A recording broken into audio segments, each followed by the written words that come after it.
โอเคสบายดีทุกคนวันนี้เนาะพวกเราได้มาเลาะทุ่งนาทางใหญ่ไพศาลตรงนี้นะนี่เนาะเป็นนาของข้อยเองคราวนี้เนาะได้ประมาณ3 เดือนเนาะ3 เดือนว่าจะได้4 เดือนเนาะอีกเดือนนึงเนาะพอจะได้เก็บเกี่ยวผลผลิตแล้วเนาะนี่จะเป็นข้าวนาปีเด้อประมาณ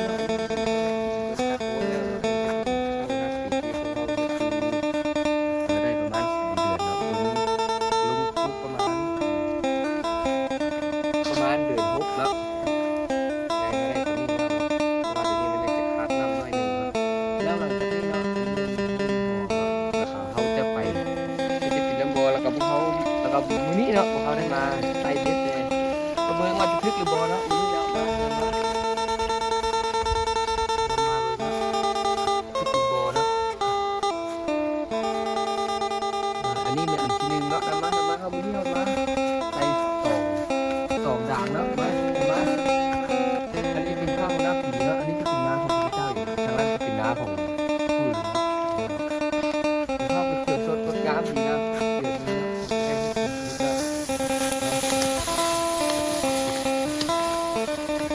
นี่ก็มาเขาไปยามเบ็ดนะ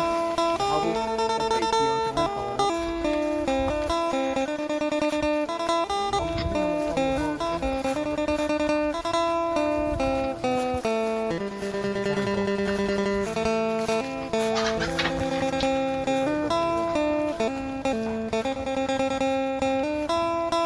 เฮ้ยโอ้ยมันเอาไส้เดือนไปกินเนาะเอามาเอาดูมานะเด็ดระบอก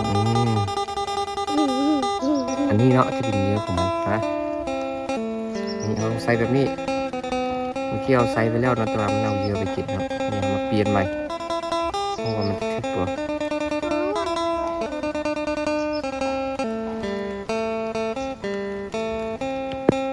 โอเคได้ปะปุ๊บเอาไปตัวเข้า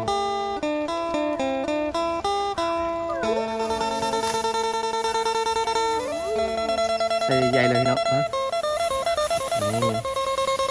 นี่โอเคนี่แล้วมันไปนี่เนาะสักหน่อยเขาคนมาหยามเดี๋ยวนี้เอามาเที่ยวทางหุ้นเนาะมาอันนี้จะปิ่นห้องเข้าแล้วมีไนท์ปันไหนเนาะอันนี้จะเป็นมีไนท์ปันไหนนะมันยังปิ่นน้ำอยู่นี่เนี่ยปิ่นแต่ว่าน้ำลุ้มอยู่นี่อาจจะมีแต่ห้องเดียวนี่เนาะหน้าตรงนี้ผมมาเลยเนาะมีน้ำแล้วเลยคนน่ะอีกเดือนหนึ่งเนาะนี่ปิ่นน้ำแบบนี้อยู่แต่ว่าอีกเดือนหนึ่งเนาะเขาดูดน้ำมาเขาต่อมาใส่เนาะคือสูบน้ำมันสูบคือเจ้าน้ำมาใส่เนาะเขาเห็ดน้ำก้อนครับถ้าไปสนใจน้ำก้อนติดต่อมาได้เนาะเขาความสูงเนี่ยก้อนความเบียร์น้ำมันเอามาเลาะทุ่งนาข้างใหญ่เนี่ยก็มีมากไม้มากอย่างหลายอยู่ทำเรื่องไกลเลยแล้วก็อย่างไกลเลยอย่างเลย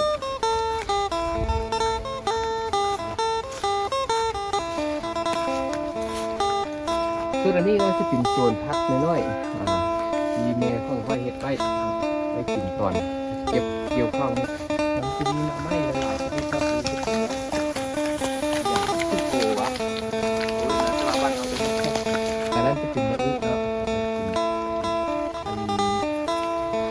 มาแล้วก็เป็นระบบดำเนินมีกล้วยแดง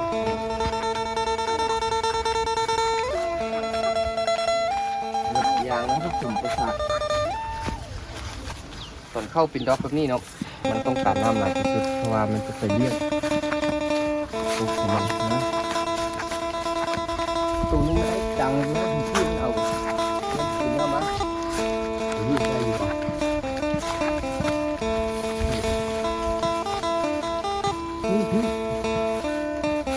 โอ้มันสลัดเลยทุกคนไม่ได้แล้ว